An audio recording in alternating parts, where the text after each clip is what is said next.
wat voor lever hebben? In this lifetime, daar heeft tenminste het yield. Als we in boeken dan best dit en dan... Het gaat alleen om yield. Het gaat om yield. Hey jongens, welkom bij Chill React en jullie kunnen wat je raden dan? Was het dit? Of dit? Dat zou je zeggen raar. Word je rader? Wat je rader? Hesto lever. Wat heeft al lever? Is dat dit?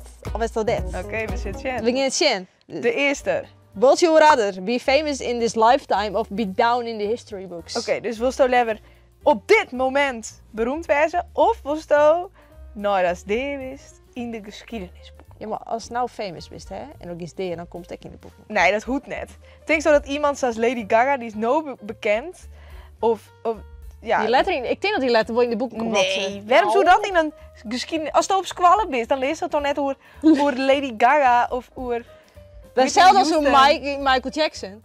Is dit dan net in een... Wat voor geschiedenis? Nee. Ja, die zit wel in de geschiedenisboeken. Oké, maar wat voor lever hebben? Nou, in this lifetime, daar heeft tenminste het yield. Als er in boeken dan best dit en dan... Het gaat alleen om yield. Het gaat om yield.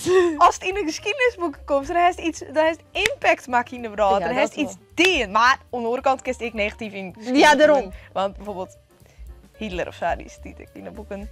Ja. En dat is nou net positief. Nee. Dus oké, famous in this lifetime, dus oftewel no bekend wezen. Trouwens, bijna 50-50. Maar het is wel haast, ja. Ja. Maar wij zitten wel bij de meerderheid. Ja, we zitten bij de meerderheid. Volgende vraag. Would you rather have two sets of twins of quadritrips? Dus dus jou bijen, direct voor jou bijen. Of 2 keer een tweeling. Ja. Ik zou, als ik aan mijn lichaam had denken, denk ik 2 keer een tweeling. Ja, want en ik jouw band die dan alle jaar op dezelfde jiri. Ja. Sam Buurk nog, eerst nog hè? Ja, dat ik. Sam Buurk en dan was van jouwer band tegelijk taartregelingen zo. Dat is echt vetvolle gedoe. En dit is gewoon, hij is 2 keer 2. Dus hij is 2 band op in jiri en dan oor 2 band op in jiri. Ja. Nou, doen we dat maar. Dat we deze 2 sets of twins. Oh, ja. 120% is maar 100%. Ik snap het wel. Would you rather prevent World War II or would you rather win a lifetime changing amount of money in a lottery? Oké, dus wil je lever dat je de Tweede Wereldoorlog voorkomen koers of wil je lever heel veel yield winnen in een loterij? Ja, life changing. Ja, amount. dus echt een prot yield. Echt een prot yield. Nou, ik vind het lastig, want de Tweede Wereldoorlog was natuurlijk super heftig, maar ik wist net wat er gebeuren zou als dat er net was. Nee. Stel. Want dan veroorzaakt de hele geschiedenis. Dan veroorzaakt dit gewoon helemaal, maar dat yield net op zich. Ja, dan is het yield nou goed doen, Jan, en die meesten die het nou neerdig hebben. Ja, goed punt, Hieke. Ja. We doen die. Ja, jongen, we doen die. De meesten die het nou neerdig hebben. Ja. Perfect. Want de kerst net samen de hele geschiedenis veroorzaakt. Maar stinken, wat achter is achter, maar vooruit zien.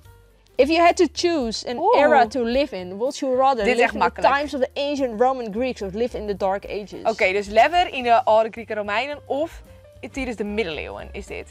Maar de middeleeuwen staat letterlijk bekend als echt een sombere tijd. Ja. Jarmoede en de pest.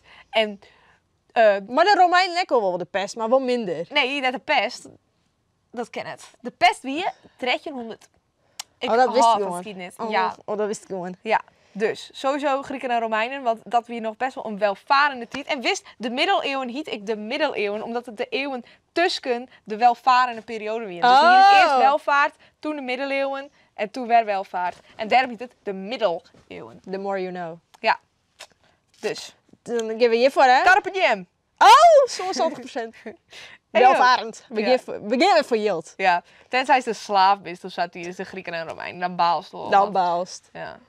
Nou jongens, ik zou zeggen, hey, maak ze volle lol als wij. Zo ik zeggen, jou even een duimpje en als ik een lol heb staan, jou alsnog even lekker een duimpje. Ik zou zeggen, abonneer ik even en dan zien we je in de volgende video jongens. Doei!